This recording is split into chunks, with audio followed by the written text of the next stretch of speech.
Mi país, Cuba, está en este momento en una crisis sistémica estructural generalizada. O sea, lo que todo el mundo vio como una gigantesca crisis que iba a acabar con el Estado comunista en los años 90, era una crisis financiera, era una crisis económica porque había desaparecido la fuente principal de crédito y subsidio de la economía cubana. Pero en este momento la crisis es política, ideológica, económica, y han colapsado todos los principales sistemas que soportan la sociedad cubana y la vida cotidiana. El sistema energético, el sistema de producción de alimentos, el sistema de transporte. Y hay un fenómeno también con los servicios icónicos de la sociedad cubana socialista, que eran la salud y la educación.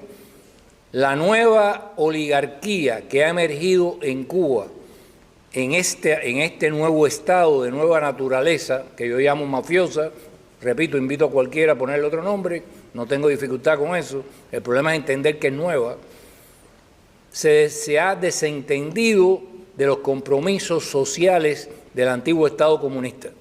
A ellos no les importa el desarrollo nacional, a ellos no les importa mantener un servicio público de salud decente, a ellos no les importa mantener un sistema de educación decente, a ellos solamente les importa incrementar sus ganancias en la empresa que domina el 60% de la economía cubana y que es controlado por esa oligarquía opaca.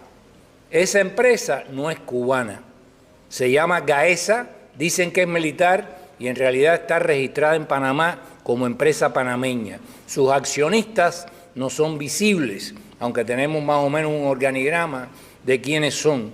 Y no puede ser auditada, oigan bien, el 60% de las operaciones económicas y financieras en Cuba, controlado por esas empresas, no pueden ser auditados ni por el Buró Político, ni por la Asamblea del Poder Popular, ni por la Contraloría de la República, ni por el Consejo de Estado, ni por el Consejo de Ministros. ¿Qué quiere decir esto? Que hay un cambio esencial en la economía política del país. El poder ya no está donde estaba, el poder está en manos de una clase oligárquica, cleptocrática, opaca, que no invierte en desarrollo nacional, sino en ampliar sus negocios. Y sus negocios están conectados con todos los elementos ilustres a los cuales ellos se referían antes. Cuando, por ejemplo, Gaesa, en el año peor de la pandemia, invierte más de 4.000 millones de dólares en hoteles de lujo, teniendo más de la mitad de la capacidad habitacional de los hoteles en Cuba vacía, en un momento en que no hay turismo por la pandemia. Y en el país, el gobierno, que virtualmente lo que administra allá, lo que le han dejado son unos rastrojos económicos de industrias ineptas, obsoletas, que no generan nada, invierte 56 millones de dólares en salud pública en medio de la pandemia. Y la gente muere por falta de balones de oxígeno, por falta de ambulancia.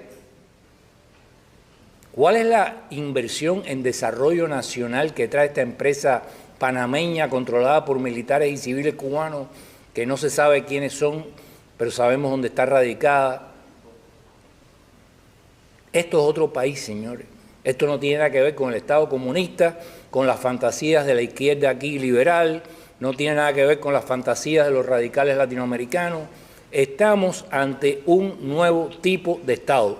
Y ese Estado ha colonizado Venezuela, con respeto para los venezolanos, controla a través del Servicio de Inteligencia Nicaragua, controla igualmente las actividades en Venezuela, controla las actividades en conexión con el narcotráfico que está ligado a Evo Morales en Bolivia, y maneja economías de millones de dólares que ellos lavan. Hace rato que ellos dejaron el negocio de pasar droga por Cuba, porque por poco se queman en el año 89, cuando el gran escándalo. Ahora simplemente sobrefacturan y lavan capital. ¿Cómo fue la construcción del puerto de Mariel? Eran 950 millones de dólares lo que facturaron, cuando habían tenido un contrato con una empresa en Dubái que le hacía la construcción por 350. ¿A dónde fue a parar la diferencia? A Odebrecht. ¿Y cómo manejaron ese dinero? Una parte para ti y una parte para mí. Ok, entonces eso es lo que le quiero dejar. Ustedes razonen sobre eso.